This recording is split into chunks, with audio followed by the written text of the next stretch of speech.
Evening, everyone, and welcome to check the audio.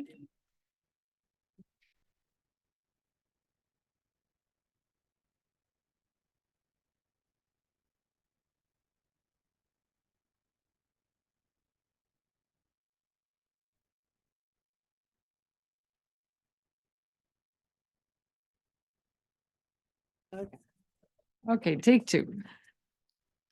Welcome, everyone. Good evening. Welcome to regular meeting of Council of the Township of Malahide on November 7th. I'd like to call the meeting to order at 7:02. We begin with the approval of the agenda. Any additions, changes? Deputy Mayor. Yes, thank you, Mayor. I'd like to bring an update on the Imperial Road turning lanes and the changes that have been made there.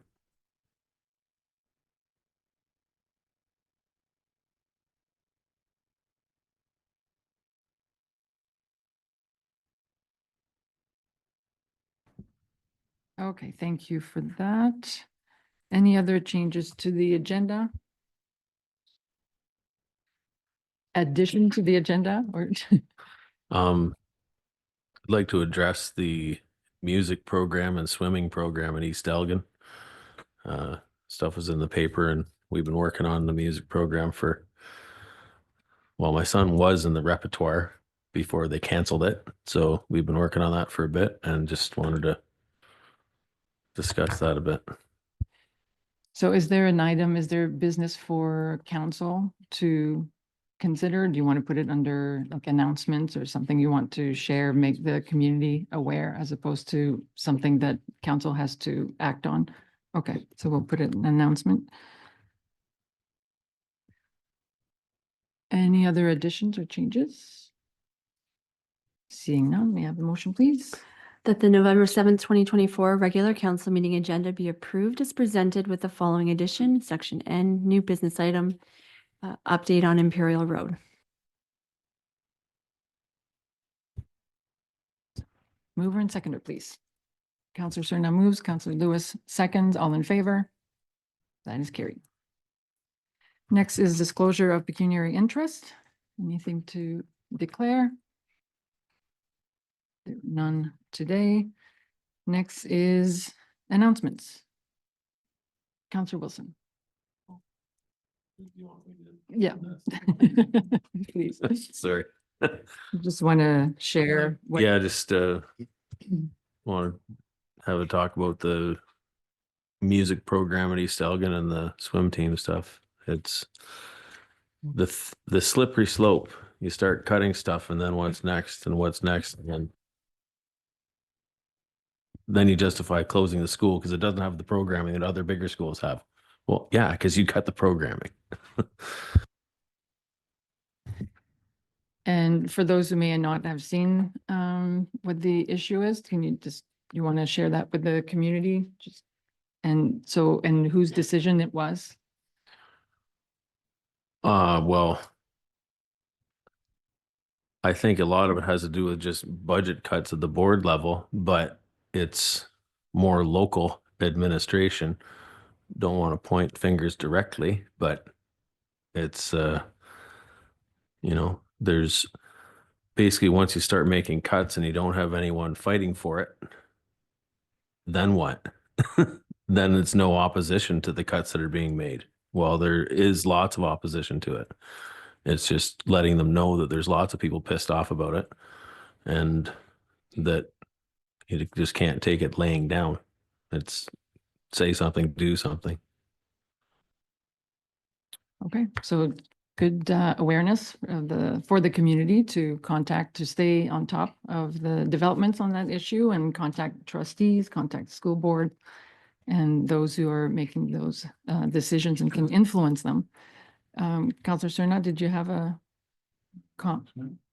or an announcement or a comment on this announcement? No, something totally different. Thank you.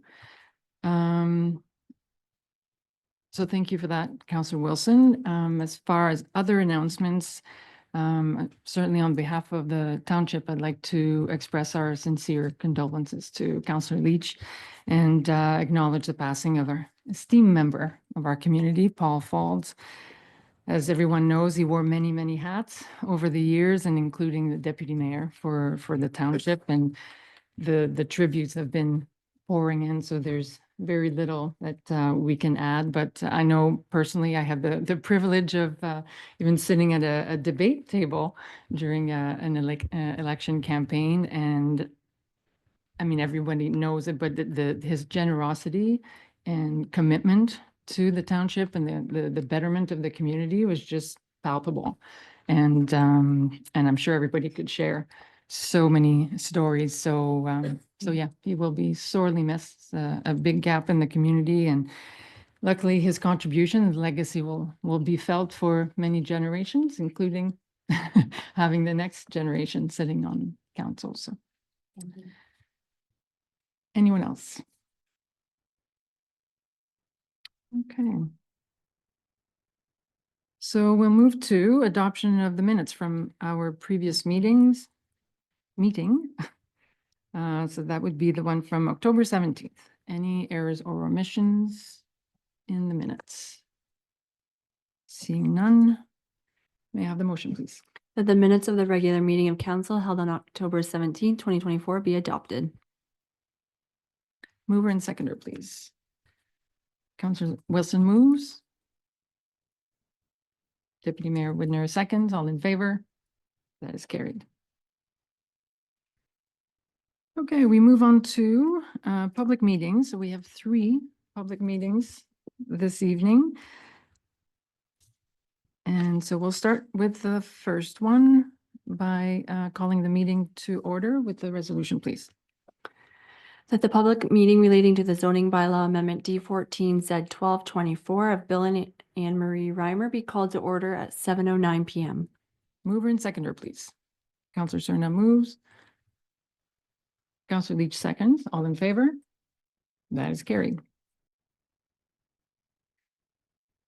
So this is a public meeting as required by the Planning Act to allow any person an opportunity to make representation with respect to a proposed zoning bylaw amendment relating to property located at concession 4 and part lots 11, 12, Township of Malahide, and known municipally as 49579 John Wise Line. Clerk Adams, what was the method of notice and what was the notice given to the public for this meeting, please? The public was notified by an advertisement in the Elmer Express for 2 consecutive weeks on October 23rd and October 30th. In addition, affected property owners within 120 meters were sent a notice by mail a minimum 20 days prior to this meeting. Thank you for that.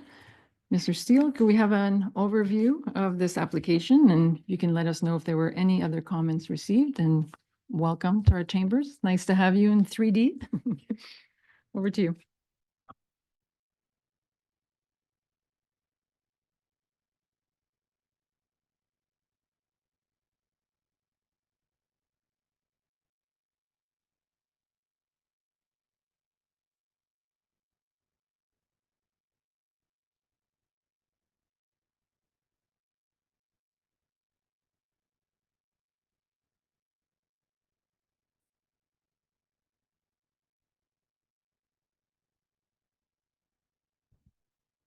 Thank you. Clerk Adams, have you received any additional written submissions on this proposal?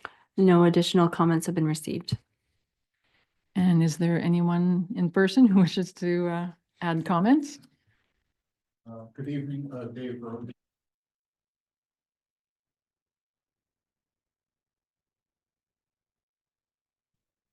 Pleasure to have you as well. And there's no one online that I can see.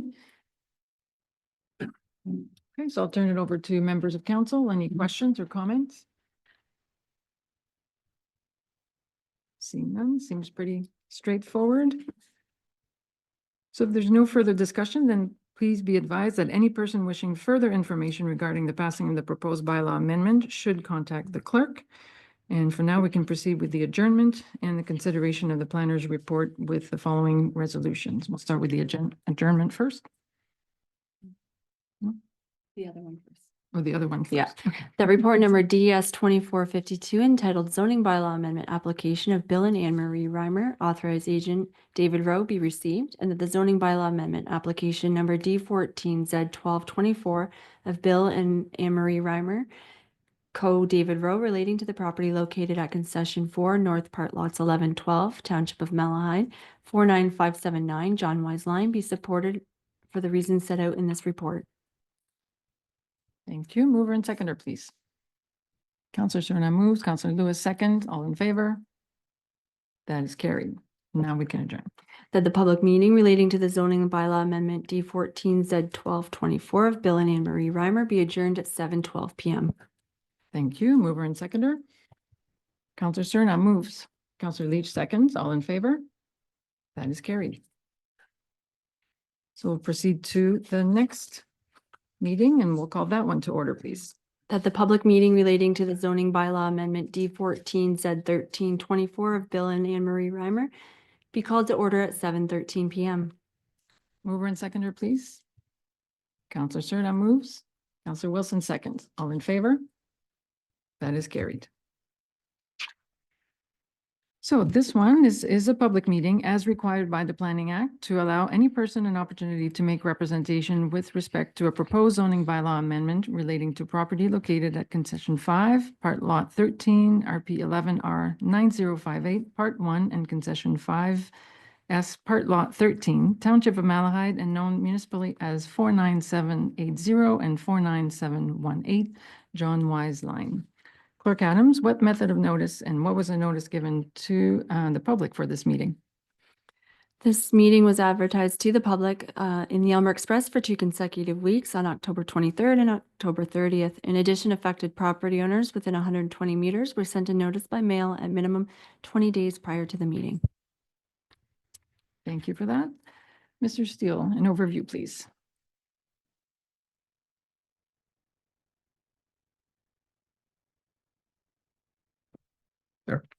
This zoning bylaw amendment application for council this evening was required as part of conditions of 2 previous consent applications that facilitated a 1-for-1 land swap between 2 rural parcels. And so this zoning amendment would realign the previous zone boundaries of the A4 and A2 zone with the new lot lines that are created as part of that application. Staff have no concerns and no comments were received from agencies or the public through the public participation process. And so staff are recommending that the application be approved, and happy to answer any questions from members of council. Thank you for that. Clerk Adams, have you received any additional written submissions? No additional comments were received. Thank you. And is there anyone attending in person? Again, Dave Rowe, the agent, and if there's any questions, I would be glad to answer them. Thank you. Thank you. So I'll turn to members of council for comments or questions. Seeing none, if there's no further pardon, Councillor Wilson. Could have been quicker. So the red square is getting put back into the farm. Is that correct? Okay. So just for the record, the answer was yes, Yes. right? Yeah. You're just- And so yeah. that means that can't be separated later. Is that correct? The way the zoning is? That's correct. Yeah, okay. That's it. Our guests are nodding yes. Thank you.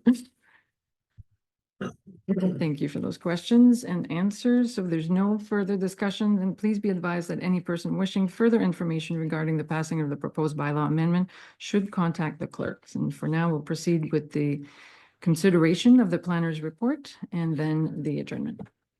The report number DS 2453 entitled Zoning Bylaw Amendment Application of Bill and Anne Marie Reimer relating to the property located at Concession 5, Part Lot 13, RP 11R 9058, Part 1, and Concession 5, South Part Lot 13, Township of Malahide be received, and that the zoning bylaw amendment number D14Z1324 of Bill and Anne Marie Reimer relating to the property located at Concession 5, Part Lot 13, RP 11R 9058, Part 1, and Concession 5, South Part Lot 13, Township of Malahide, and known municipally as 49780 and 49718 John Wise Line, be approved for the reasons set out in this report.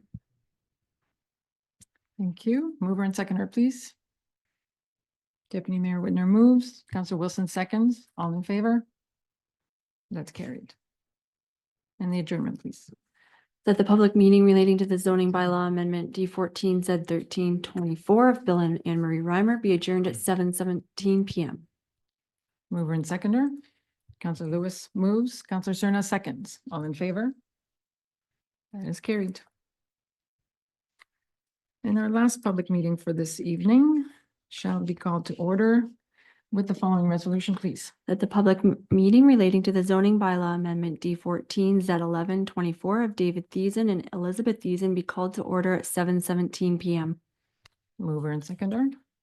Councillor Leach moves. Councillor Cerna seconds. All in favor? That is carried. So now that the meeting's been called to order, I'll remind everyone that this is a public meeting as required by the Planning Act to allow any person an opportunity to make representation with respect to a proposed zoning bylaw amendment relating to property located at Lot 34, Concession 3, Township of Malahide, and known municipally as 53004 Vienna Line. Clerk Adams, what was the method of notice for this meeting to the public? The public was notified by the Aylmer Express for 2 consecutive weeks on October 23rd and October 30th. In addition, affected property owners within 120 meters were sent a notice by mail at minimum 20 days prior to this meeting. Thank you. Mr. Steele, do we have an overview, please? So the zoning bylaw amendment application is also required as condition of a previous consent to sever a surplus farm dwelling that has become surplus as a result of farm consolidation. The application would rezone the severed parcel from the general agricultural A1 to small lot agricultural, and the retained parcel would be rezoned to the A2 zone. Staff have no concerns with the application and no comments were received as part of the public participation process, and so staff will recommend the application be approved. And again, happy to answer any questions from council. I'll move to you in a second. I'll just ask if there were any additional comments received. No additional comments were received. Okay, now I'll turn to members of council. Councillor Wilson. Through you, Madam Mayor. I was just curious what A2-13, that's one I haven't seen, I don't think. Through you, Madam Mayor, to the councillor. So that A2 zone, as part of the context, the property currently has 2 existing dwellings on it that have just historically been there. The provincial planning statement of 2024 only permits 1 severance or surplus farm severance per lot per farm consolidation. So in this case, the owner has multiple farm parcels and they're proposing to sever one of the 2 dwellings that exist. And so the A213 essentially it prohibits a new dwelling, but recognizes that there is an existing dwelling currently on the property, whereas the A2 zone typically just prohibits any residential dwelling. Okay, good question. Any further questions or comments? Seeing none. Mr. Rowe. Must be my night to be here. Dave Rowe, the agent, and again, if there's any questions, please answer. Thank you. Thank you. Further questions or comments? Seeing none, I'll remind everyone that if there's no further discussion, then please be advised that any person wishing further information regarding the passing of the proposed bylaw amendment should contact the clerk. And for now, we'll consider the planner's report recommendation and then I'll adjourn the meeting.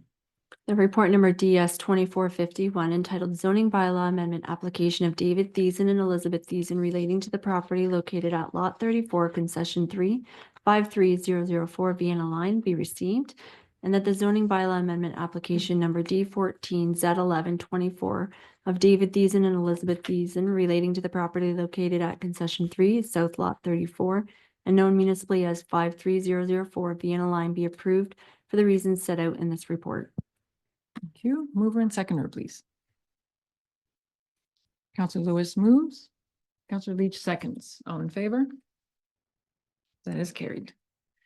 And now we can adjourn this meeting. That the public meeting relating to the zoning bylaw amendment D14 Z 1124 of David Thiessen and Elizabeth Thiessen be adjourned at 7:21 PM. Mover and seconder, please. Councillor Cerna moves. Councillor Leach seconds. All in favor? That is carried.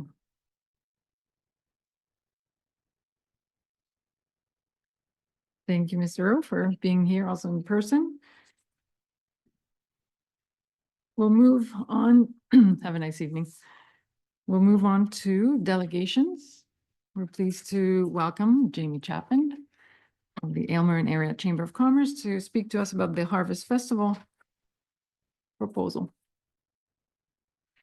Good evening, Mayor Giguere and members of council. As Mayor Giguere just mentioned, my name is Jamie Chapman, and I'm the president of the Chamber of Commerce, the Aylmer and Area Chamber of Commerce. I'm here this evening on behalf of the Aylmer and Area Festival. Oh my goodness.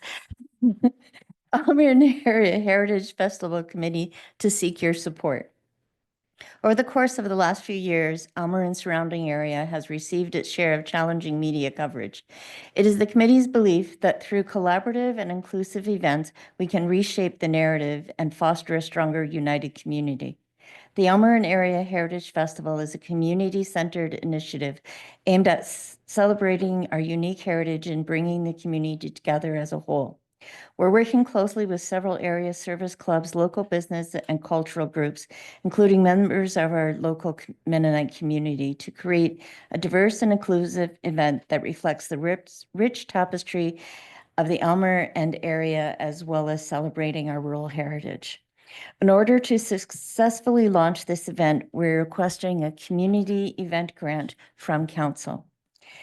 Here's a brief outline of our vision. Friday evening will be, we plan to hold a community dinner that will be put on by the MCS, followed by a block party kickoff of the celebration, which we held in the bandshell area of our town.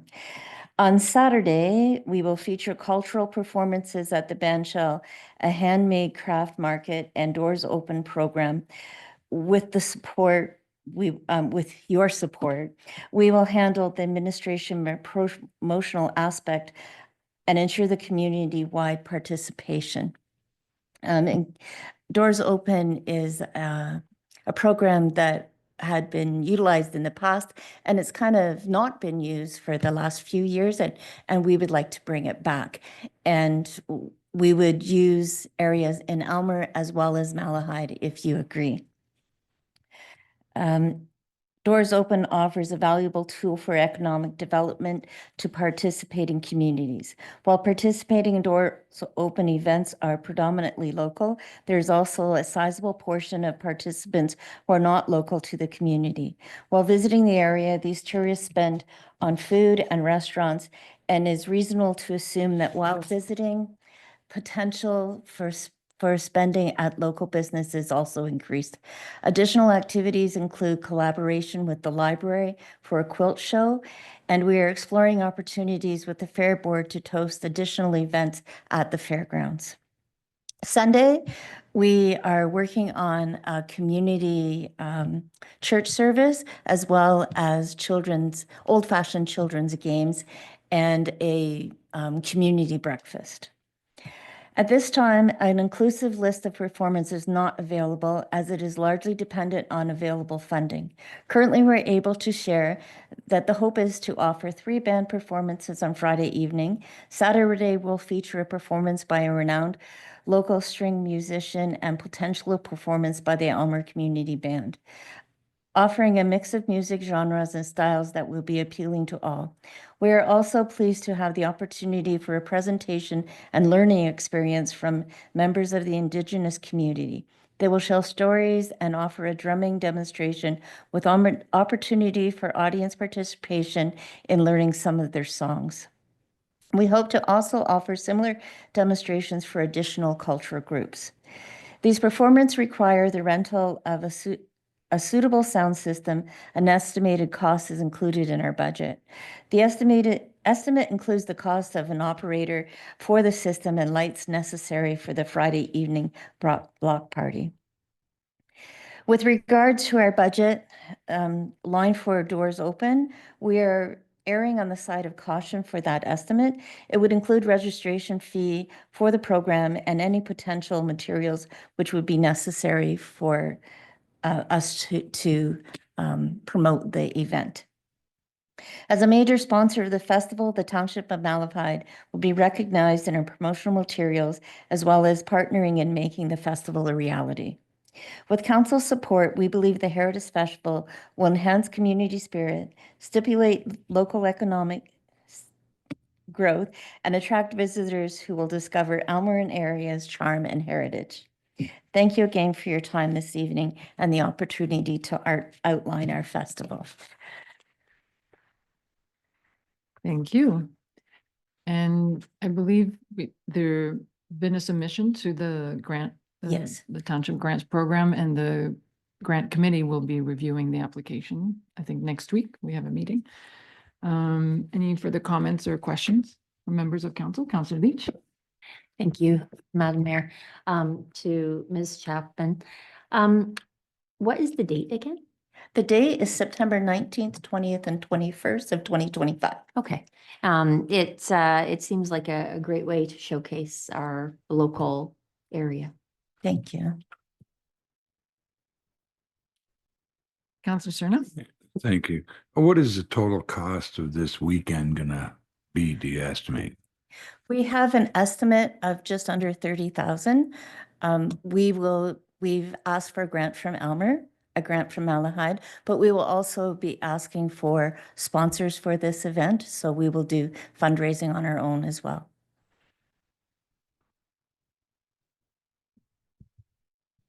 Thank you. Any further questions or comments? Yeah. Looks like that's it. Thank you for your time. Thank you so much. Great initiative. And as I said, the committee will be reviewing that and bringing recommendations to council. So thank you for taking the time to add context and color to the application. Have a nice evening. May I have the motion, please? That the presentation from the members of the Elmer Area Chamber of Commerce regarding the Harvest Festival be received. Mover and seconder, please. Councillor Wilson moves, Councillor Leach seconds. All in favor? That is carried.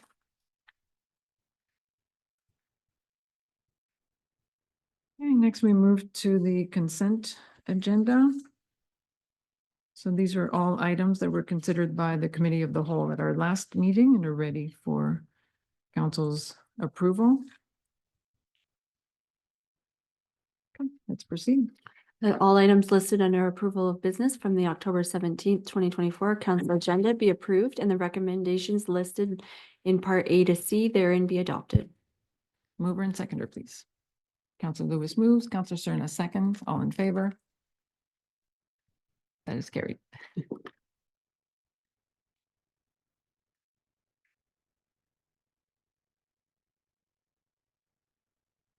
Okay, we can move to new business.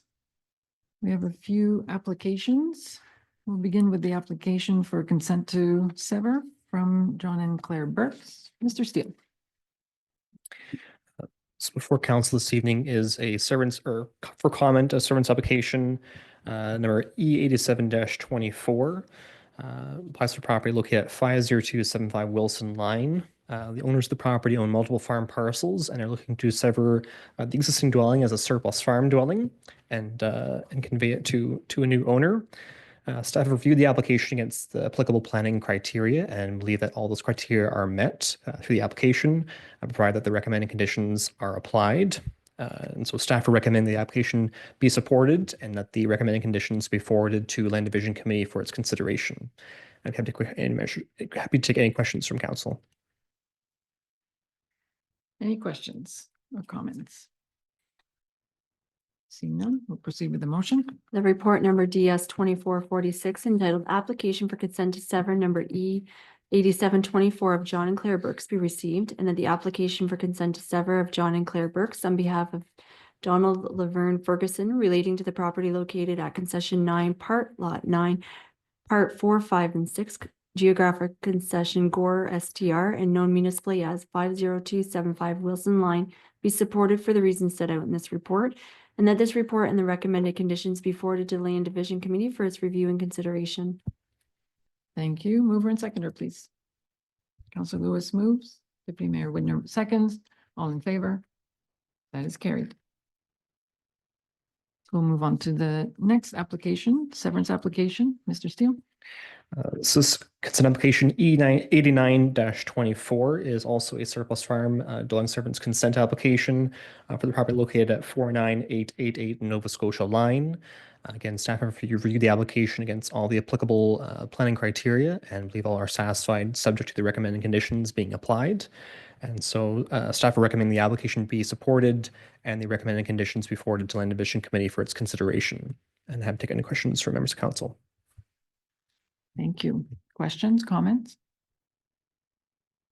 Seeing none, we'll proceed with the motion, please. The report number D10-E8924 entitled Application for Consent to Sever number D10-E8924 of Weninger Farms Limited be received, and that the application for consent to sever of Weninger Farms Limited relating to the property located at Concession 2, Part Lot 14, concession south of Talbot Road and known municipally as 49888 Nova Scotia Line be supported for the reasons set out in this report, and that this report and the recommended conditions be forwarded to the Land Division Committee for its review and consideration.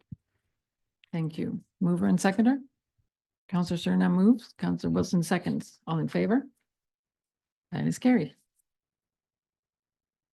And the next application, severance application, Mr. Steele. Yes, this report is brought forward for information for council regarding a consent application E78-24 that did receive conditional approval from Land Division Committee on October 23rd. It was initially received by the township in August. Our township staff did not receive a notice of the application of the Land Division Committee meeting date. And so shortly before the meeting, staff were contacted for comment, but it had not been brought forward to council for its review, consideration, and resolution of support or non-support. Staff were notified for the meeting of the county staff's recommendation that they were going to recommend approval subject to conditions to Land Division Committee. Staff did have the opportunity to review those conditions, and staff had no concerns with the application, and the recommended conditions were typically ones that would be applied by or recommended to be applied by the township. And so that application did receive conditional approval, and so staff just wanted to ensure that council was informed that that application had moved forward at the Land Division Committee level. And again, if there's any questions, I'd be happy to answer them for members of council. Okay, thank you. Comments or question? Counselor Wilson. Yeah, it's sort of the cart before the horse. It's how did that happen? Any comments? I don't think it was intended to be missed in circulation, potentially just a technical error on the circulation of the notice itself.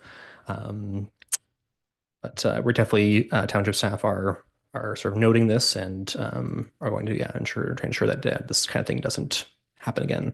Right. Bit of an anomaly, so I don't know that it's may have happened before, but that things get out of sequence, but it's rare. COA, yes. Through you, Mayor Jiguer. Yes, in terms of this, we did do a bit of investigation into it. And we couldn't see any trace of this email that had potentially had come in or not. It wasn't there on the county side, wasn't there on the staff side either. So procedurally, we did have a conversation with the county in terms of these circumstances. We'll have a conversation with our planning or management where they can have the communication in case email doesn't go through or there seems to be a quietness with regard to an application like this. So. Thank you. I appreciate that the due diligence was conducted so that we can prevent this from happening again. So good work. Any further questions or comments? Seeing none, then we'll proceed to receive this information. The report number DS-2454 entitled Application for Consent to Sever number D10-E7824 of Lankhausen Farms Limited be received. Thank you. Mover and seconder, please. Counselor Surna moves, Counselor Lewis seconds. All in favor? That is carried. And I believe those are all your reports this evening. So thank you for the marathon and have a nice, yes, and nice to see you as well. We'll move on to the request to withdraw a drain petition. I believe Mr. Gobby, you'll walk us through that. Yes, thank you, Madam Mayor.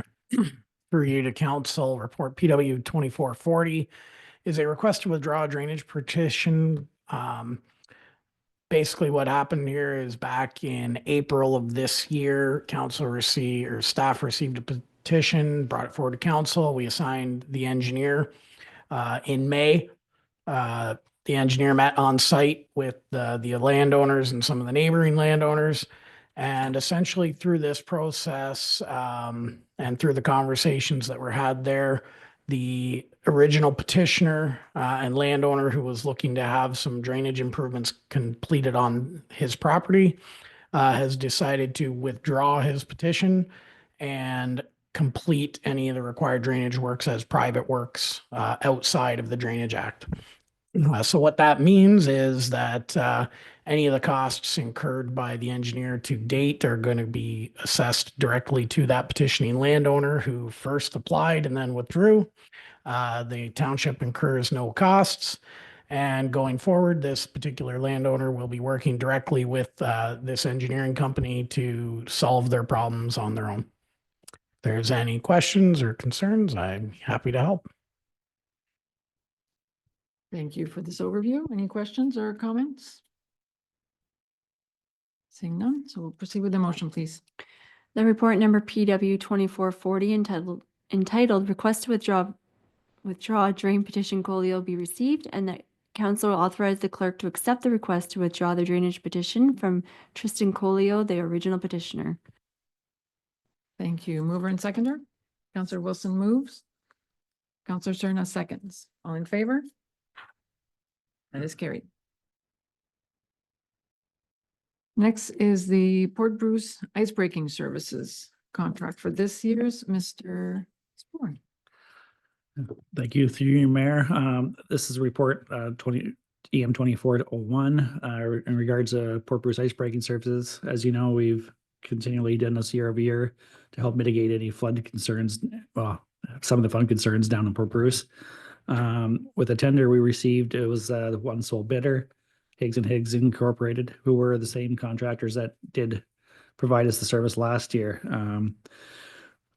In this report, the estimated cost is $56,000, but not necessarily the total cost of the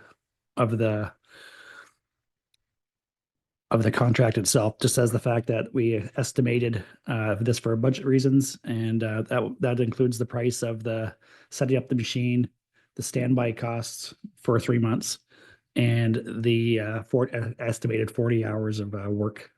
So that's where you get to the 56,000. Last year's overall cost through the contract was $46,000, and that was due to the standby cost and the bring-in cost. There was no ice breaking last year, so there was no extra cost to that. That's why it was lower. The only difference in this quote from last year's quote is our hourly operation costs went from $220 per hour last year to $200 an hour this year. So if council has any other further questions for this report, I would be happy to answer. So the quotes is essentially the same as with a Quote's exactly the same minus the operating. If we're actually doing ice breaking, it's going to be $20 an hour cheaper this year than last year. okay. Well, welcome that. Councillor Serna, did you have a question? Yeah, a little confused. So the rate went down $20 an hour, but the total cost went up by $10,000. No, that's not correct. So the $56,000 is our quoted price, estimated cost for budgeting purposes. And there's an updated council report there for you. It just shows the breakdown. So the cost to bring the machine in is $3,000. The standby rate is $500 per day. The cost to operate the machine, if they're operating to break ice, is $200 per hour. And instead of the 220, and we just estimate it at 40 hours of ice breaking per year. That's what gets the price. So if we do no ice breaking this year, it'll be the same cost as last year. Okay. Yeah, so last year the quote was essentially the same, Yeah. but the actual cost after Is lower. no ice breaking was 46,000. So the budget was 56. the cost was 46. This year, same thing. Correct. Quote and budget is 56, and we'll find out what the cost is. In the at end event of the that season. we're 80 hours, it'll be It more could than even be- $56,000 that's right, it too. could We exceed haven't had to experience that, but that's just how we go by for estimation for budget wise. Okay. Yes, I appreciate the addendum that was sent a little later on, just to clarify, because it looked like a jump, but it was the budget versus actual. So, any other questions or comments? Hoping for no ice. And no ice jammed. Okay, we'll proceed with the motion then. That report number EM 2401 entitled Port Bruce Icebreaking Services be received, and that the Malahide Township as the benefiting municipality does hereby accept the quotation submitted by Higgs and Higgs Inc. to provide icebreaking services in Port Bruce from January 1st to March 31st, 2025. Thank you. Mover and seconder. Council Lewis moves. Council Wilson seconds. All in favor? That is carried. The next report, Director Spoor again, this time is the quarterly report from Emergency Services. Please go ahead. Any highlights? Yes, through you, Mayor, this is our third quarter report for our fire emergency services, July through to September. During this quarter, Malahide Fire Services responded to 94 incidents, slightly up from the 82 in the same period last year. Included in this were 14 motor vehicle collisions and 5 fire calls, with a total estimated fire loss of approximately $651,750. However, the department's effective response efforts helped save nearly $900,000 in property. And our fire prevention or Saved by the Beep campaign was a highlight, with over 120 homes visited on the opening day of our smoke alarm campaign, and for testing installations. Kitty generously donated, as you know from before, 504 smoke alarms worth about $20,000.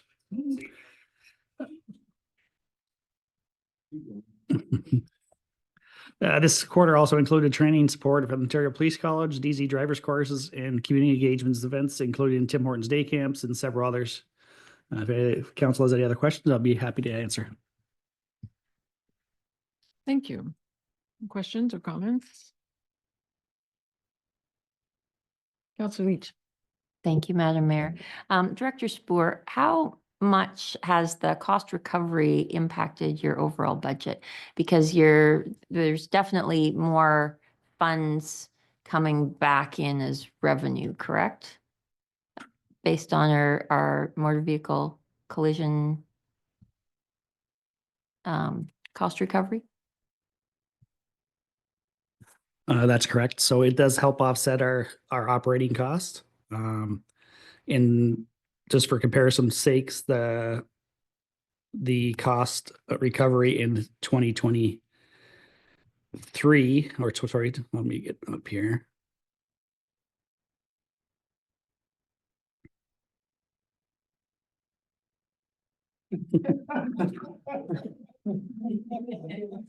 Yeah, it's just jumping around here, but let me get the cost.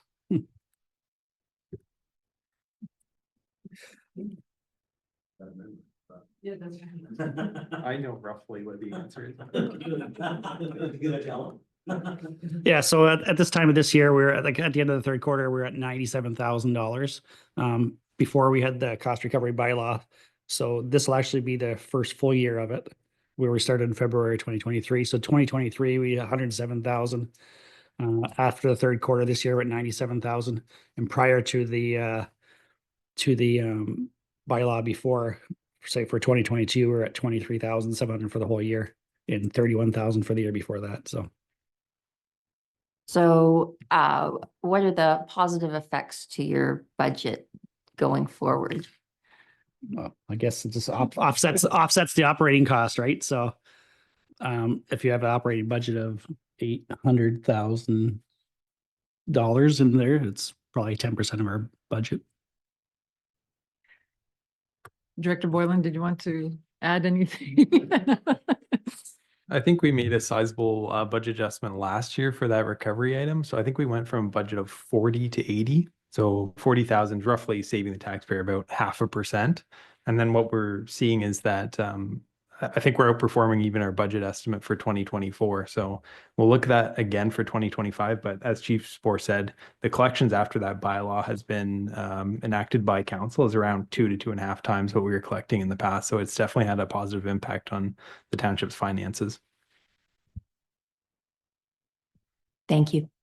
And the point of the revision was not to make more money, it was just to have a truer recognition or recovery of the operating costs. As council knows, the cost of operating the fire department is high, and to be able to recover some of the money from the insurance companies benefits us instead of just leaving the money on the table there. So Good. So that was a wise decision from this council. Deputy Mayor Widner. Yes, thank you, Mayor, through you to Chief Spoor. Is it still the case, Jeff, if it's a Malahide resident, they're not billed for that instance? that is not the case. The at-fault person is billed for it, regardless if they live in the township or not. Okay, I thought when I originally started this, they were exempt, but obviously they're not now, so.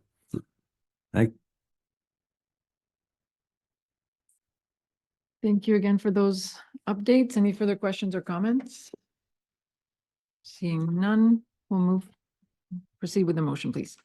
Now report number F 2407 entitled Emergency Services Quarterly Activity Report, July to September be received. Mover and seconder, please. Councillor Lewis moves, Councillor Cerna seconds. All in favor? That is carried.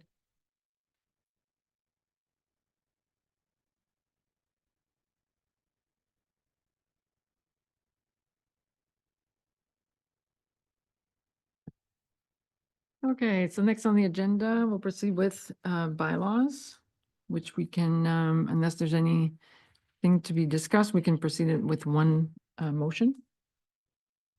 Is that correct? Yep. Yes. Okay, so let's proceed with the motion, please.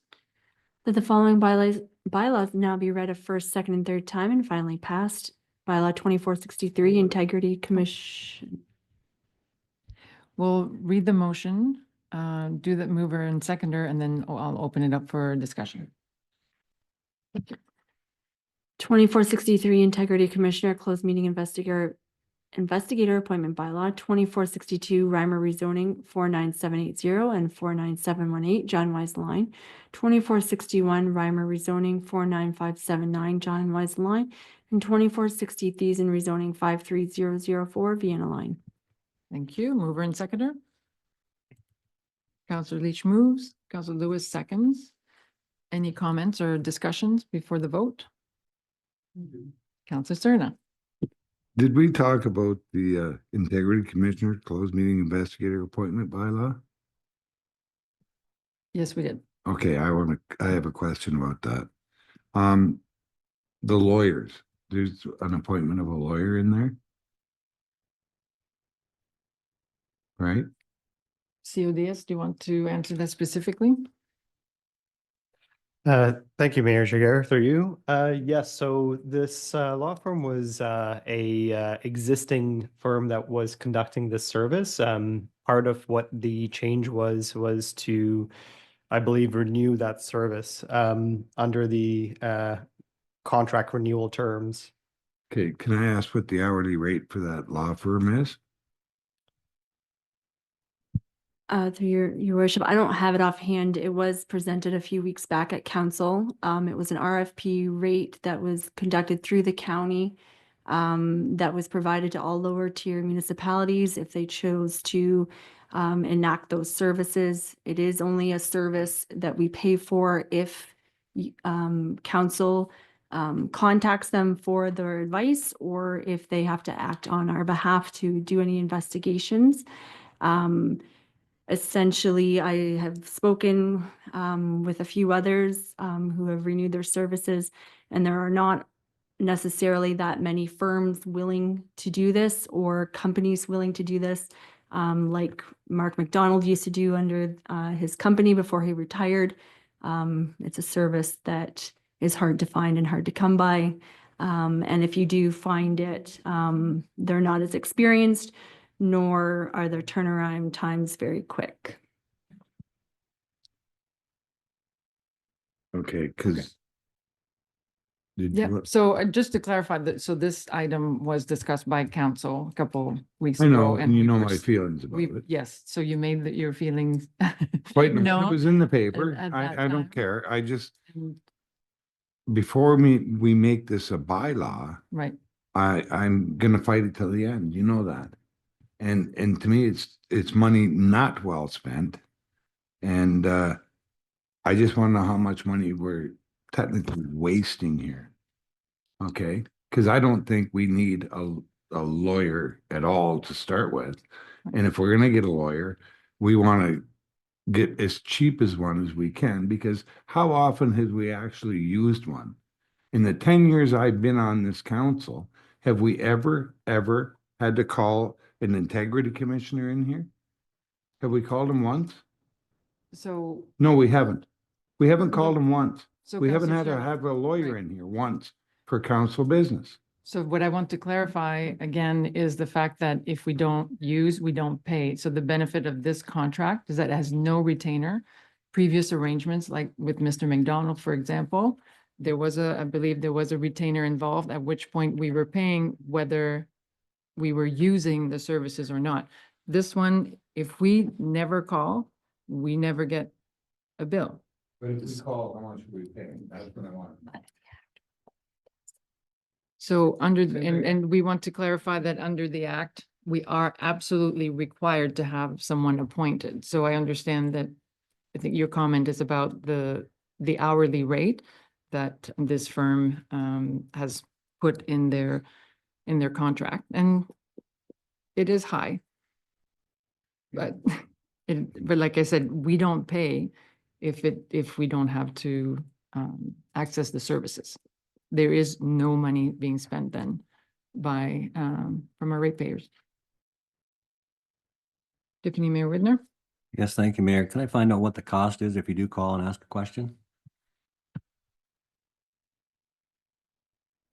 Does anyone know, or do we want to? I mean, I don't have any invoices offhand. Do you have any- Sorry. But I think when I had spoken to it last time or a few weeks prior, that I think that over the span of the 2 years, we had only had 2 separate invoices for them.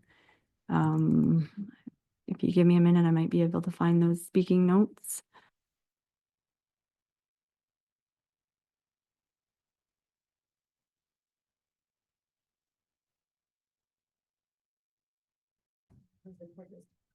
Well, I know, so McDonald, we had a retainer on, but he didn't charge you for advice.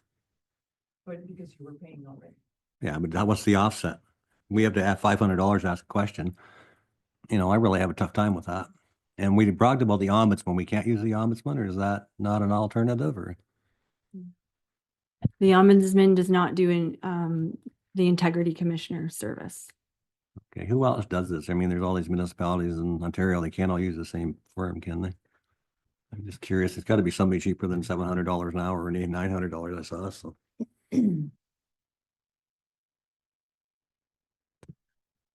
Through you, Mayor Jaguar, just to clarify the requirements, right? It's as per the Municipal Act, it says every municipality must establish a code of conduct for members of councils and local boards and appoint an integrity commissioner or use the services of an integrity commissioner from another municipality. Integrity commissioners must function in an independent manner and report directly to municipal councils.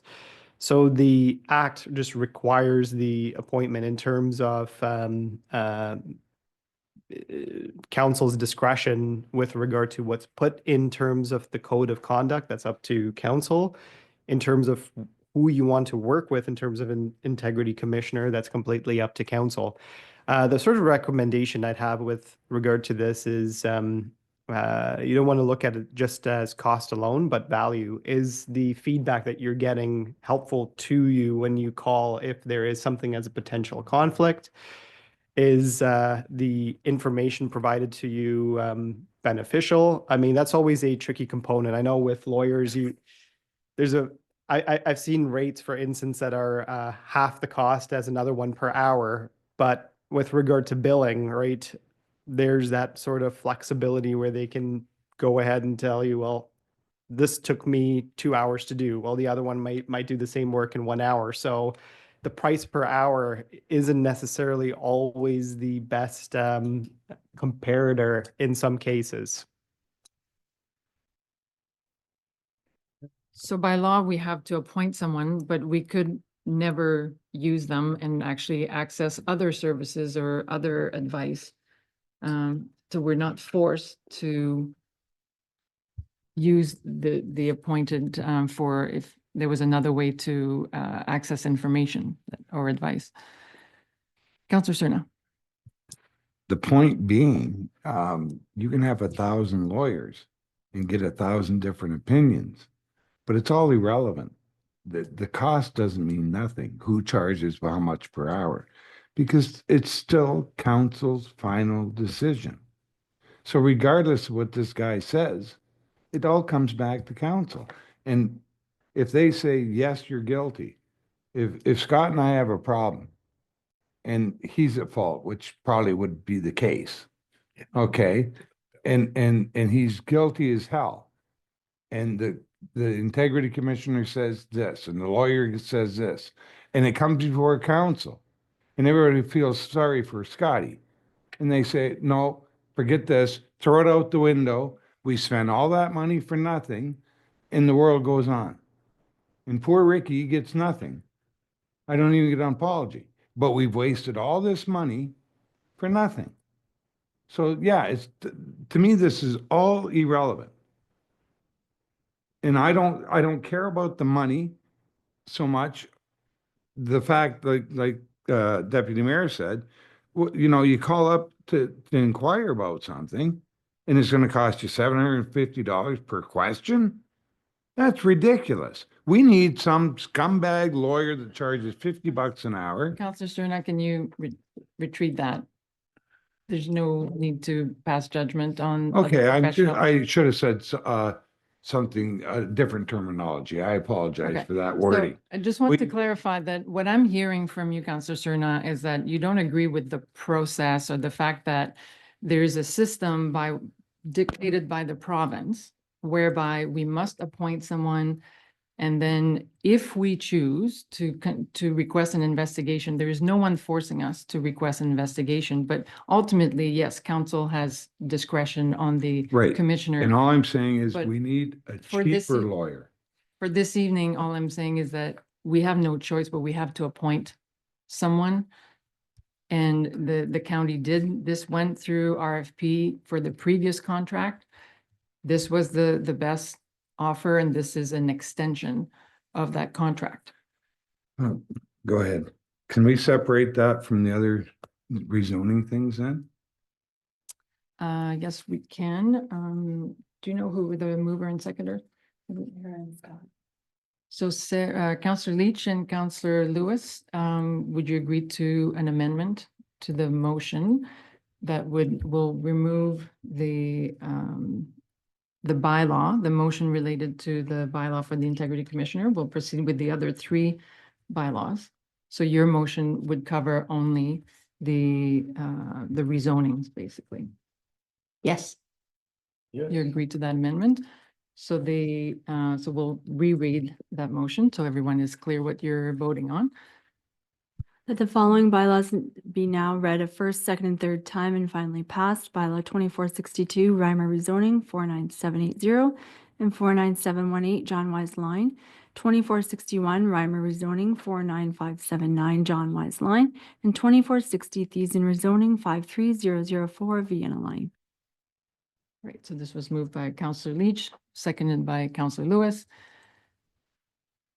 And all those in favor? And that is carried.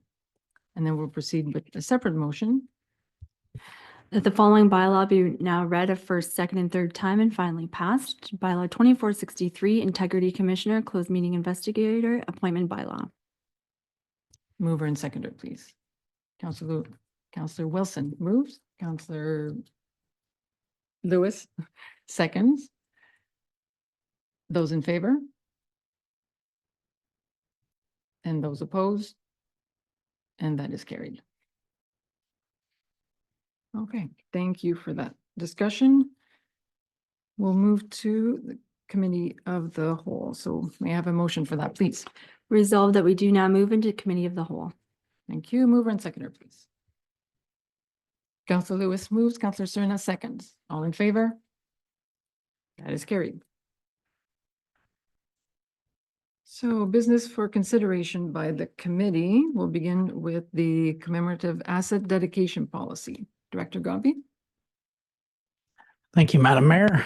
Through you to council, report PW 2441 is titled the Commemorative Asset Dedication Policy. The purpose of this report is to present a policy to council for your consideration with regards to how Malahide wishes to proceed with commemorative assets throughout the municipality. What we mean by this is items like memorial benches or commemorative benches, chairs, things like that. Frequently, you will have members of the public who wish to provide some sort of tribute usually in response to an individual or someone, perhaps a group, that they want to give to the municipality to commemorate someone or something that has happened. Just for a little bit of context, as you're well aware, we did have a deputation from the Springfield Swans last month with respect to an item that they were looking to donate. At the same time, I've also been in contact with two other individuals who are looking at some sort of commemorative bench that they would like to work with the municipality on. So in order for us to consistently apply some sort of order to how we are going to handle these matters, staff have prepared this commemorative asset dedication policy. It is starting on page 78 of your agenda. It is rather lengthy because it covers a lot of different topics. The highlights generally are, going through from the initial request for the item, talking about who and why you would be receiving such a thing, selecting of the location, how we are actually going to go through with the procurement side of things. The big aspect of this being terms of payment and terms of ownership and maintenance of said items. Basically, what would happen is the process generally would be if somebody wants to, say, donate a bench, they would come through this process, propose to staff that we'd like to put this bench in X location. We do a review. We think, yes, it's great. They buy the bench. A commemorative plaque would be put on that for a period of 10 years. And that would all be at the cost of the applicant. The purpose of that being is that many of these things aren't necessarily township initiated. So, if somebody wants to commemorate something like this, some of the money should not necessarily be coming from the general tax levy, which is why we have them purchase it and then turn it over to the municipality. What ends up happening is, 10 years goes by and we've got a good bench and it's still in great condition. They can renew and continue to have their commemorative plaque on the bench. If the bench falls apart, we have the ability to remove it. We've met our terms of that 10-year term, so we're not going to be obligated to replace it at that point. However, if somebody wanted to do a refresh, they can basically reinitiate the process again. We can get a new bench, put everything back up. It just gives staff and members of the public a little more flexibility, yet firm guidelines that we operate in, setting those expectations so that everyone is clear as to how things are to proceed. I would like to point out that this was not my sole effort here. There is a good collaboration. CEO Diaz has some good experience in dealing with this. Our clerk and Allison and Adam both were involved here. So I will maybe defer to them if there are any questions that I don't necessarily know. So that's kind of part one of this. So we have this policy that we would like reviewed get any comments on. That's why it's in this portion of our meeting. There is an application form as well, a draft of what we'd be looking at. The second part of this is in response to that delegation that we had from the Springfield Swans. Part of the direction was that we should come back with a policy similar to this of how we're going to deal with these matters. I would note that the policy that is being presented is not a direct fit for the delegation that we did here, and with respect to a commemorative rock being transported in, that being a little more unique in nature. However, despite the fact of it not fitting perfectly into this policy, a lot of the general principles can be still applied, meaning we can still maintain control over the location that we want it. There would be language about maintenance responsibilities. It would actually could become ownership of the municipality. So the recommendations for this report are first to approve the policy in time, as we have time to review it. And secondly, to direct staff to bring back another report and a modified agreement for accepting the donation of that commemorative rock from the Springfield Swans with any terms and conditions that we may want to have in order to kind of fit the triangular shaped egg into the round hole. With that, I know there's a lot of information here and some procedure to read through. So if there are any questions, I or we will collectively do our best to answer them for you. Thank you for that, Mr. Godby. So I want to be absolutely clear this evening, we're not discussing the actual application. So the delegation that we had triggered or identified that we didn't have a policy to handle with this. And we heard from the community that there's an expectation that council not make one-off decisions on a case-by-case basis, but that we take a long view and apply policies. So the delegation has triggered us then and for staff to create a policy. The example of the delegation is kind of a test to see if that policy would work. And it highlights that sometimes there'll be some exceptions, but I think it's there to demonstrate that, yes, this policy could work if we wanted to adopt that. So that's what the committee will discuss this evening. And then from here, as Mr. Godby said, it could go two ways. Then council can approve the policy at the next meeting and also consider a report whereby staff will have applied the policy to the delegations. Essentially, there'll be an application process that will be retrofitted into this policy. So I'll open the floor for Mr. Godby. Did you want to clarify? Thank you, Madam Mayor. Just that was a good synopsis of things.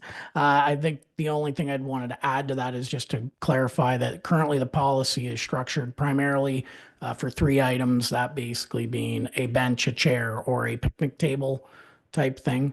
Would be those standard items that we would make available, you know, that is most commonly done by a lot of our neighboring municipalities. And just to point out that if approved, I would be looking to work and apply these to 2 other applications or 2 other individuals who are looking to actually have benches installed. And in fact, I think the title is meant to be generic. So if it was a plaque on a tree or if it was different assets, so at least so you have some flexibility there. Okay, so let's open it up for discussion on the policy. Councillor Cerna. First of all, we're talking about Springfield, the Memorial Park. So to have something put in there, do you have to be a resident of Springfield? Or do you have to be a resident of Malahide? So let's put this in the context of the policy. So with the policy, does the policy requires, there's a clause that requires residents, at least in the township, Teamwork, yeah. Section 2.1 of the policy under purpose states that the commemorative asset dedication program establishes options for individuals or community organizations to commemorate assets. So in terms of the individual, it could be anyone. They don't necessarily have to be a resident. In some cases, you have, for instance, children that have moved out of the community, but their parents may still be in the community and they want to commemorate their name, for instance. So I think in terms of this program, it should be open for individuals. That being said, we did state community organizations in section 2.1, which would technically mean that they should be some sort of community connection to Malahide. To Malahide, not necessarily to Springfield. So if I wanted to have Ricky's Rock over there, I could. Correct? You could submit an application. Oh, that's what I'm getting at. If I'm a resident of Malahide, I could put Ricky's Rock in Springfield. No, you can put in an application to be reviewed by staff to see if what you're asking fits everything that's in the policy, which includes safety, design, does it fit? I think there's a checklist, right, Mr. Godby? Yeah, thank you, Madam Mayor. Right now, it does not specifically state that you must be a Malahide resident. So you are correct. You could apply for Ricky's Rock if you wanted. When we looked at that, we would look at the suitability of that and how it may fit into the location. A bench is an easy one. You know, there's a few individuals are looking to have a bench down by the pier or somewhere down by the lake where it's a nice place, quiet to sit. Memorial Park, the Cenotaph Park is a little different, and I guess that's something that hasn't been fully defined as to exactly what the use intent of that site would be.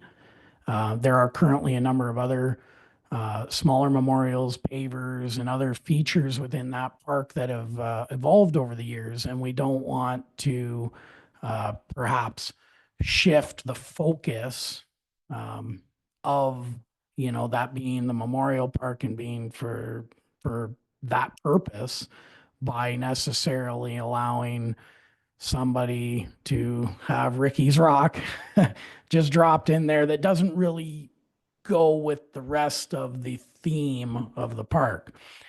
In an instance like that, we may look at that and say, okay, maybe Memorial Park's not a great place for Ricky's Rock, but maybe somewhere over at MCP might be good, or at one of our other park locations where we can work with the individuals to find the best suitable location that kind of will make everybody a little happy. I don't want it exclusive that you only have to be a resident of Springfield to be here, or you have to be Port Bruce resident, put a bench by the pier or something like that. It should be Malahide, because that's what we are. We're one giant happy township. I don't want to see segregation that way. Yes, thank you, Madam Mayor. That is, staff don't want to see that either. We'd like to see, we don't want to start making these little cliques around the community, because we all are from Malahide together, right? So we just want to do what's going to be best. I can only afford one rock.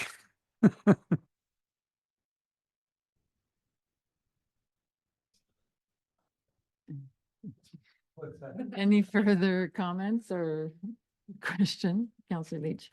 I was just wondering about the rationale for fees based on a 10-year period. I think when someone provides an item, they are looking at like in kind of a perpetuity kind of scenario, as opposed to chunks of time that they have to consider renewing something that they thought they were giving in good faith for an extended period of time, more than a finite period. So I don't know if there are comments on that, and I think this is informed, the recommendation is informed from other municipalities. And so again, what's the expectation and the cost that we're undertaking? Because a bench may only have a life of 10 years. So does that mean we have to maintain everything? Like what are we taking on in perpetuity? Councillor Beach? But my point is that if that bench only lasts for 10 years, then it lasts for 10 years. There's no onus on us to continually replace that particular bench, but having to, replace or renew the plaque kind of implies that we then also need to replace the bench. Yes. Through you, Madam Mayor. So that's a good question. It really comes down to, I mean, I think what we're proposing here is a stipulated fee. Right now, we're holding it at around $400 over a 10-year period, which works down to $3 a month. It's similar to sort of the mindset when you're looking at, for instance, care and maintenance on a cemetery lot. So in some cases, right, you're purchasing something where there may be some expectation that it's for all perpetuity. However, the care and maintenance associated with that asset should also be taken into consideration. And that's where it's coming into mind where, for instance, we may have to do some particular cleaning off the asset, make sure that it's cleaned off within a specific time. The policy allows us to maintain some discretion with regard to the level of maintenance we do, but at the same time, this is something new, right? So it needs to be cleaned and maintained. There's also grass cutting, for instance, around the particular asset. Depending on the asset, it may be add more complexity for a certain spot. Now, instead of a contractor being able to just easily go up and down, they have to take the weed whacker, so to speak, and go around it. So there are those few little complexities that do pop up over time, and it's just to make sure that we consider those costs overall. It just feels very much like it's for sale, as opposed to commemorating an individual or group and their contributions to the space. Because what happens if that group or individual isn't around to renew? Does that mean that they're wiped and somebody else gets to purchase that space? It feels like the arenas, how every 10 years they get a name change. It feels disingenuous to the individual who purchases or places. So Councillor Leach, would you have some suggestions on, because you bring up valid points on how we deal with then, because to me, it's almost like a check-in at 10 years. So is this asset still in good order? Do we still want it? Like, because then what happens if there's nothing, there's no stipulation? And as Mr. Gottlieb described, then the bench is no longer usable. The township goes ahead because we own it. So we decide we remove it. How do we deal with it? Do we have to contact the family? Because this triggers contacting the family, which could be a good thing, but I could see If there's no family left to contact, like, are they just gone now? In part of developing the program, right, we looked around to see what was the norm, and it pretty much is the norm for this sort of renewal to come ahead. That being said, right, it's a good question. When that circumstance happens, we'll try our best to find next of kin to renew the plaque, for instance. I think it's part of acknowledgement that over time, assets deteriorate, and though there is an intention for something to be there in perpetuity, it's going to diminish with regard to its overall condition. And do you want necessarily, right, a plaque on a bench that is now doesn't look too good, right? So at that circumstance, when the asset is gone, is there an expectation then from the municipality to buy a whole new bench, which will be more expensive? I mean, you're looking at generally a cost of about $2,500. And to do the bench right, we're talking about you want to get something that's wood composite, that something that's composite that will last a bit longer. At the same time, put a pad underneath it, because otherwise you get grass that grows through it. So I think that's just something to keep in mind with regard to the renewal. That being said, I don't think it's necessarily like we're going to be like waiting for the specific day to pursue the individual. We'll be taking our time. It's more or less put in there to allow the municipality to have that flexibility to reach out should that asset be in condition that, we say, okay, it may be 12 years past, 2 years extending the term, and then we'll reach out and say the asset is a bit diminished. Perhaps now is the time to discuss getting a new asset for the site or putting it to another one. That being said, the policy has a flexibility where you can put the purchase a plaque that can be put on any existing asset as well. Yep, it can be certainly moved around. So the intent is to, what I'm hearing is manage expectations and no surprises. So when you find out that the bench is falling apart and the municipality is not willing to fork out $3,000 to replace it or replace the pad or whatever, then we would have the discretion unless. So it sounds like we need to manage that expectation ahead of time. So it's finding the right way to do that, I think. So Councillor Cerna, and then I'll come back. I was gonna say, if somebody wants to put a memorial up for a loved one or something, and after 10 years, they don't give a damn if the asset's falling apart, and they don't want to look after it anymore, and to the point where they don't want to replace a plaque or something like that, if they don't care, it's not up to the township to keep the memory going. You get rid of the asset that's falling apart.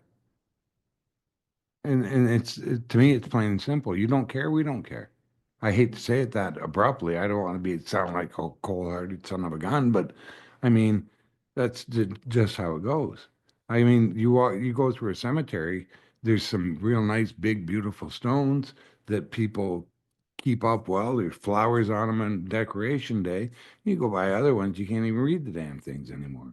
They're all full of moss and this, that, and next thing. So,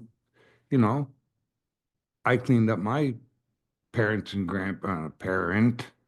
grandparents' stones and brothers and all that stuff, but I didn't go scrub the one beside it. So there you go. Yeah, so it would make the expectations clear ahead of time. So go to Councillor Leach and then Councillor Lewis. Or Councillor Lewis.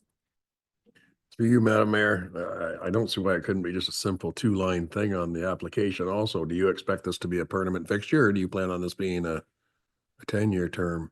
Like it would just be another line on the application that says, because then they go into it knowing that if you want it here forever, there's going to be a price with that.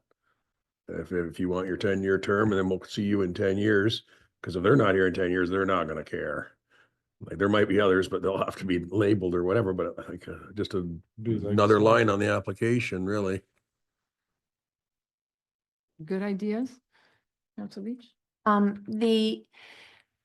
So if there is, if Malahide is accepting the donation that is paid for by a resident community group, whoever, then, and Malahide then accepts that asset becomes Malahide's. So Correct. how does it differ from any other current bench asset we already have that we already have to maintain? This particular one, we just didn't pay the initial costs for, we arranged for it. Could there be a, like when a subdivision is made and there's so much goes into parkland that in lieu of, could there be maintenance in lieu of that goes into a fund? So that we don't have to try and track down people every 10 years or something else, but build a fund that helps maintain the assets of the whole, as opposed to, because how many benches do we have that aren't owned by or put in by someone relative to how many are? And I think we're looking to clarify because you're right, once the township owns it, and that applies to any asset, council and staff, we have the discretion to get rid of it. It's to try to anticipate, avoid a conflict where the township is saying, but this is our bench and it's not being used or whatever. We decide we don't want it anymore, but the family is still around or members of the family, and then someone's really upset that even though we are in the full right. So I think that's where we're looking to clarify ahead of time, like the expectation that when you're donating this, you're also accepting that the township may decide at some point or reserves the discretion to dispose of this asset. So it sounds like maybe we can noodle on that, like because your concerns make total sense. And then, but leaving it open-ended and having expectations like or I've had the experience where if there's a little bit of damage and the person who donated the asset then is calling the townships, like, I want this fixed. And this is dishonoring, my loved one, and I want it fixed right now. And so they keep some sense of ownership, and then that becomes really complicated. So so we'll put it to our very smart management team to try to find a balance. But yeah, very good points. Further comments? Enough direction, Mr. Gobby?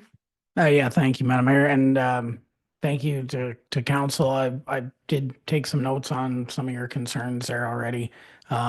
This is a great example of why we have the two-part agenda now. It gives everybody a little bit of time to mull things over and think about, maybe there are other ideas out there. And we can definitely bring back some more information for discussion based on what we've heard and what we still may hear in the coming weeks. Yeah, it's definitely not a new line of business that we're open for the township. It's just being reasonable and responsible. Yeah.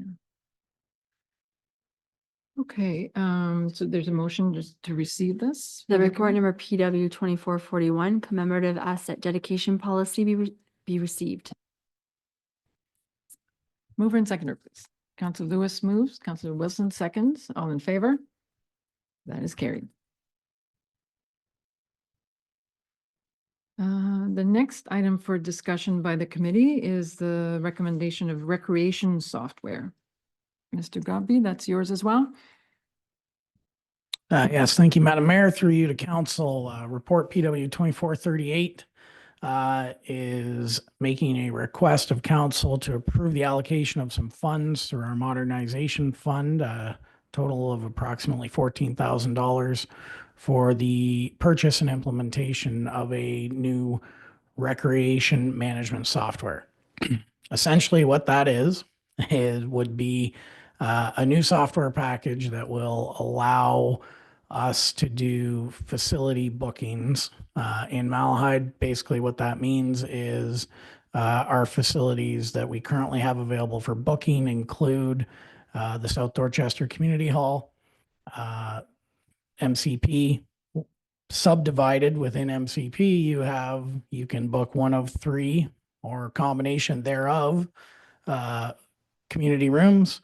There's a smaller meeting room, there is the community kitchen, there is the outdoor pavilion, and there are currently 3 baseball diamonds. So we do have a number of different assets that various groups can book for various functions. Essentially, a new software package would allow us to more efficiently make sure that we don't run into conflicts between uses, or to make sure that if people are able to go online and view facilities, view sites, photos and all that can be included, different layouts, and be able to do that from the comfort of their home with a lot more information at their fingertips, as opposed to the current process, which is a little more antiquated, I would say, at this point. That is one of the big advantages to the end user. From our own internal point. It allows us to better manage bookings and to make sure that you can't ever get double bookings. It is more fully integrated with our financial software, which Adam might want to report on if he so chooses. But essentially, it allows for us to take online payment and do invoicing right at the time of booking. We can implement things like security deposits for damage or additional cleaning or anything like that that needs to be looked after. And it keeps a nice tight control on that finance side. As with any new software package that comes out now, the reporting and analytics functions of those things are quite good. You can get at the tip of your fingers, get reports on usage statistics and, profiles of the types of community groups and all that stuff. Whereas right now, we don't really have any way embedded within our systems. If we do, it's kind of a manual chicken scratch on the back of an envelope type process is what we're looking at.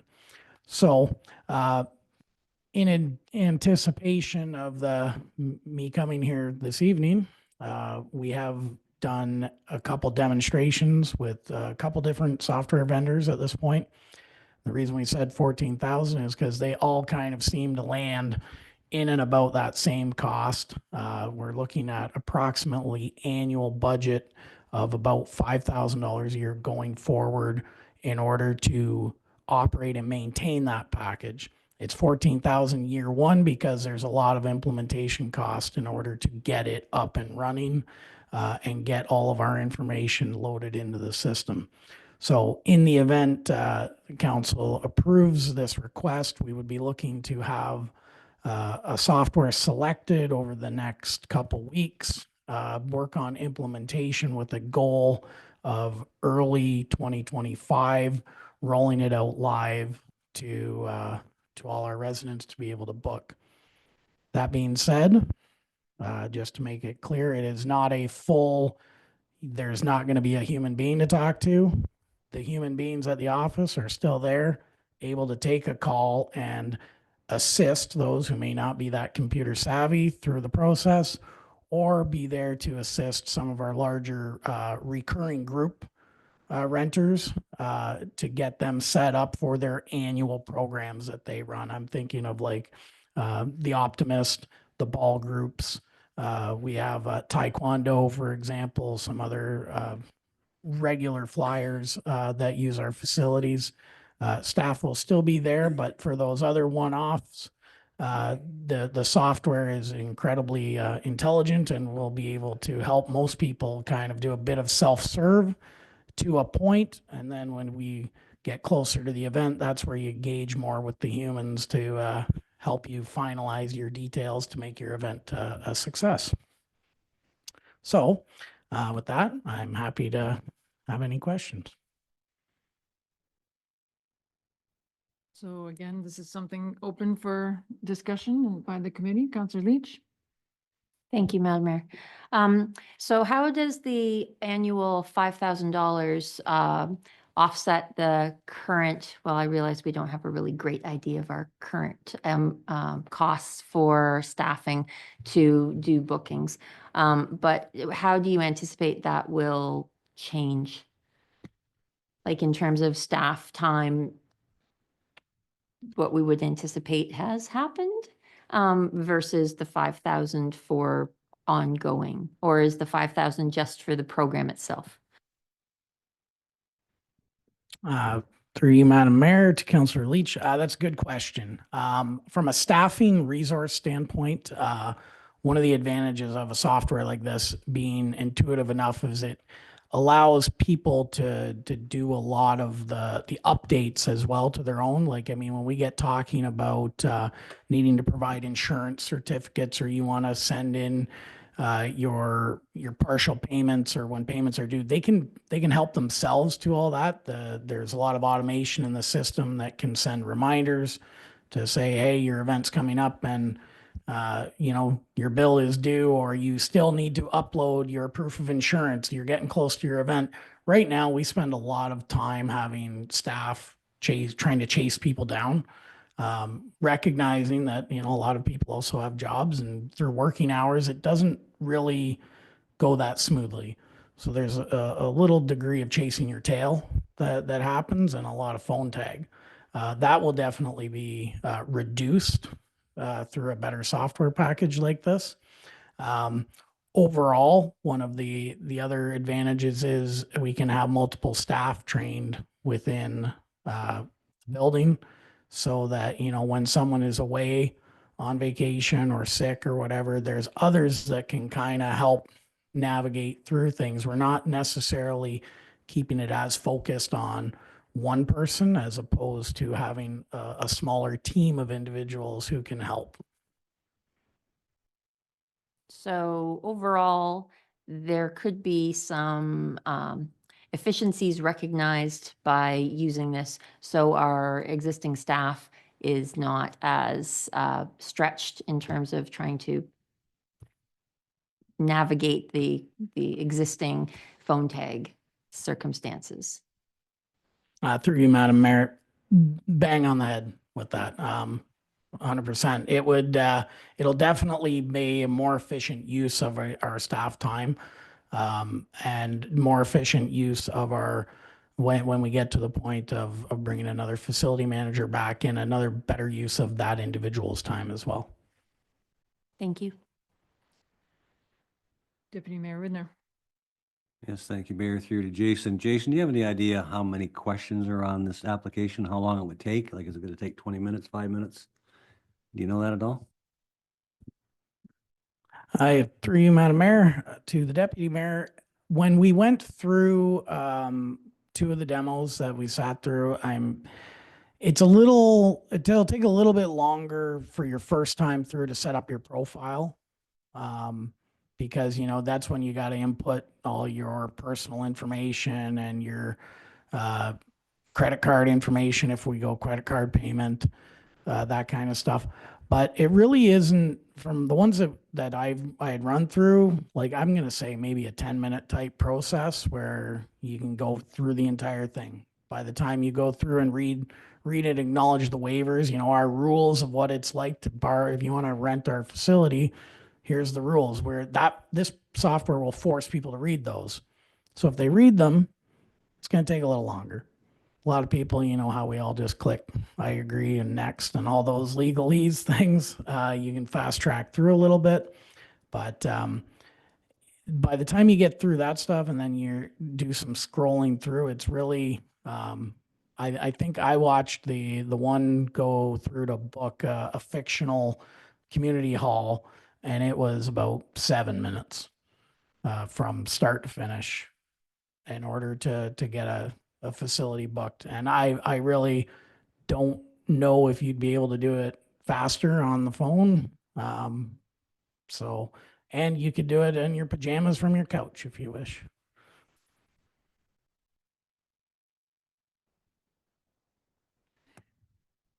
So can you put it in a scale of revenues of how many halls, like, and how many weeks or months would it pay for itself in terms of revenue from bookings? And this, I'm just wondering, like, if we have $5,000, I'm exaggerating, but if we have $5,000 of bookings per year, then maybe even if it's a great software, maybe we can do it manually.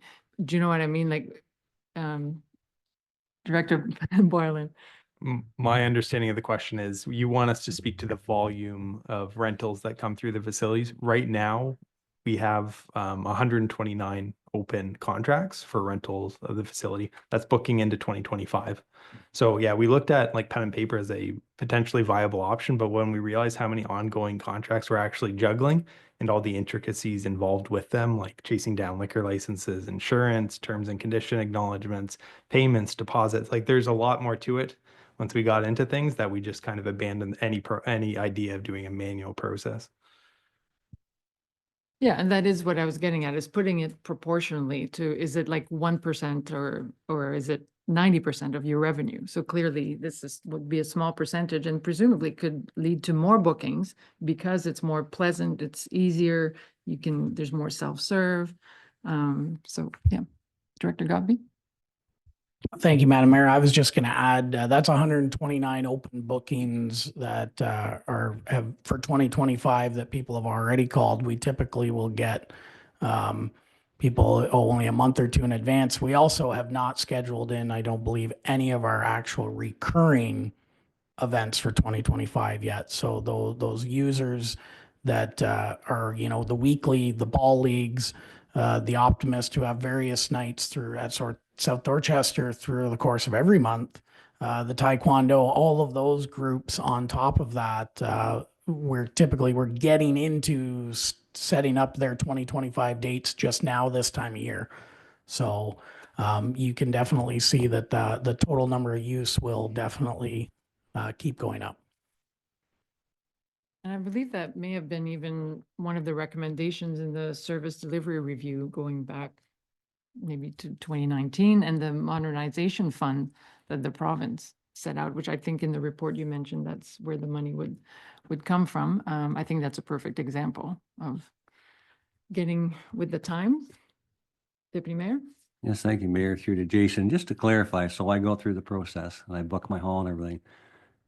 On the day I want to use it, is there somebody already talked to me, like a human voice talked to me and saying, okay, the key will be here, I'll meet you here, whatever, just to give you the peace of mind that you don't want your wedding or your whatever spoiled?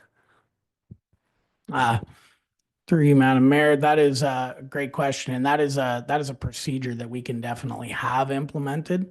Personally, I would be of the same opinion that as you get closer to that event, maybe a lot of the initial upset or the initial onset setup of everything is automated.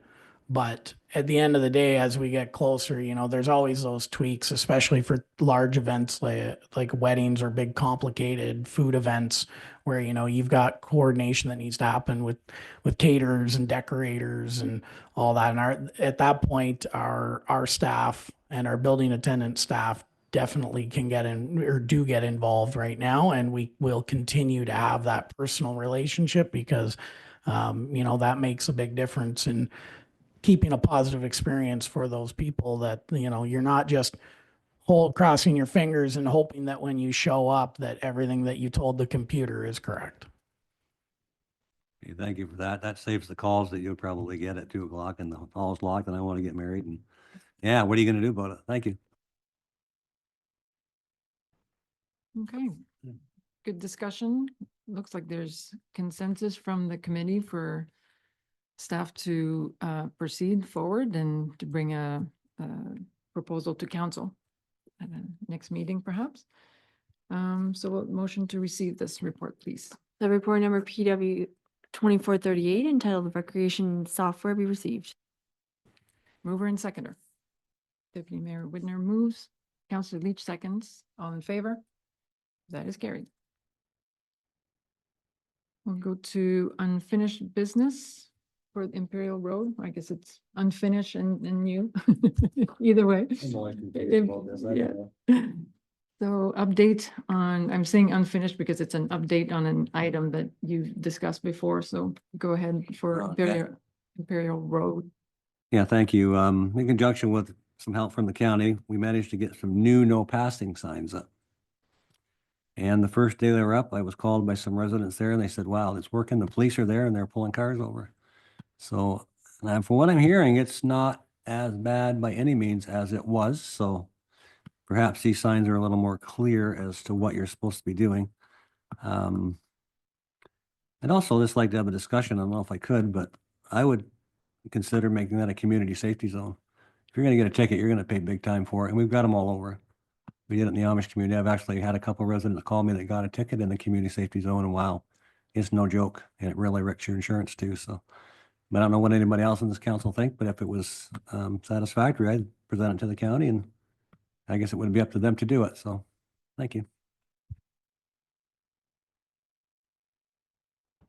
I don't know if there's any comments from staff. I know community safety zones are there's restrictions as to where we can use them. So would this be suitable for consideration that we could request that of the county? Through you, Madam Mayor, I honestly don't have the info right off the top of my head. However, it is something that we can definitely explore and discuss further with county staff. I know anecdotally that sometimes there's perhaps a little bit of resistance on establishing new community safety zones because there is a process and there are some relatively tight criteria. However, we can definitely dig into that and see what we can do and bring some information back. Yeah, it's worth looking into if it's a candidate for that that approach. Well, and we can bring it back and consider it. Okay. Do you need a resolution for the direction or? Okay. Okay, so we'll move to correspondence. There are 14 items. Any questions, comments, endorsements? Deputy Mayor Widner?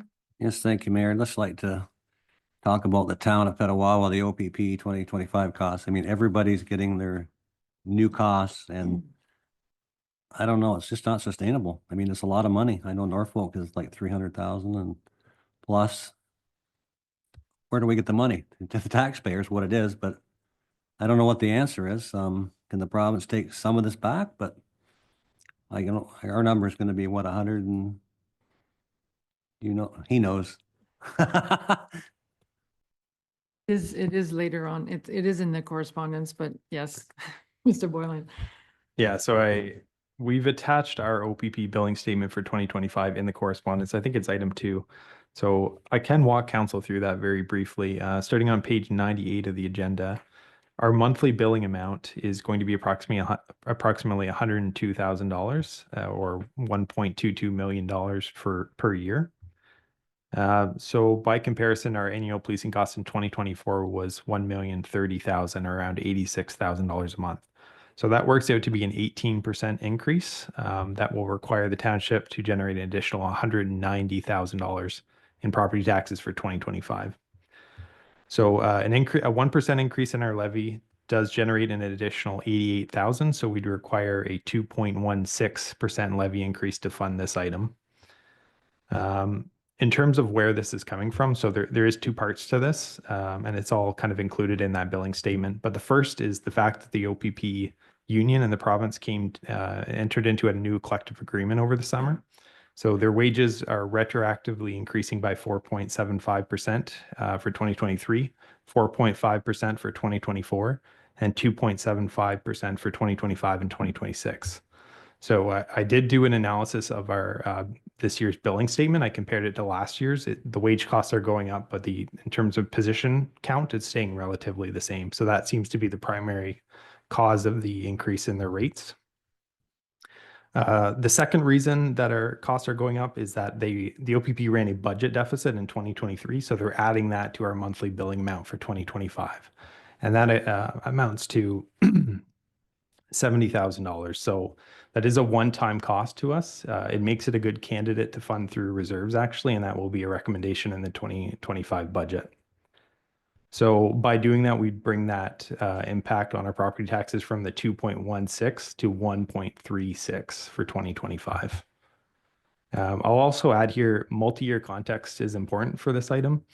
So while the police union and the province were negotiating their collective agreement, our annual costs were very low. They actually decreased from 2022 to 2024. Our cost in 2022 was $1,065,000. In 2023, they are $1,042,000, and in 2024, they're $1,030,000. So really what's been happening here is that we've had a buildup in costs waiting as an agreement was being negotiated between the union and the province. And so, yes, it's an 18% increase for 2025, but if you average it over that 3-year period, it's at about 5% per year, which is more reasonable. So I think it's important to keep that in mind.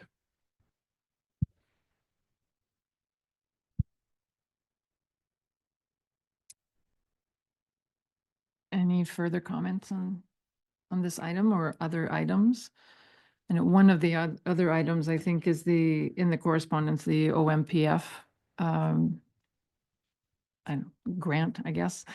from the province, which is up a little bit by 88,000. And I wondered to what extent, because it's based on a formula and calculation and being a rural community and having, you know, which often involves accessing OPP services. And so there's, you know, a little bit of an offset and some recognition. So those, I don't think it covers everything that has increased in operating costs of the municipality, but at least something went up a little bit in that calculation.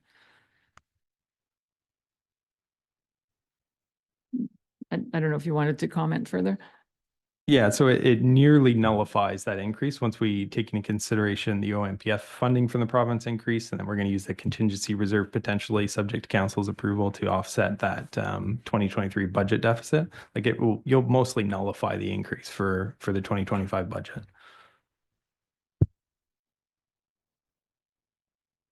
Mayor? Yes, thank you, Adam. But saying that, that's $88,000 we can't use for roads or bridges or anything we want to use it for. It has to go towards reducing the taxes. And so they get us on one end and get us on the other. So thank you.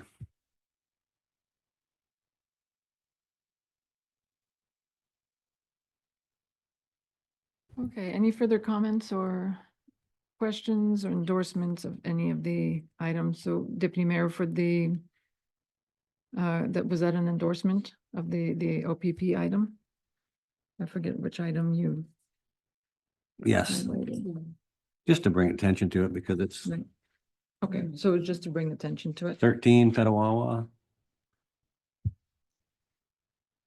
Okay.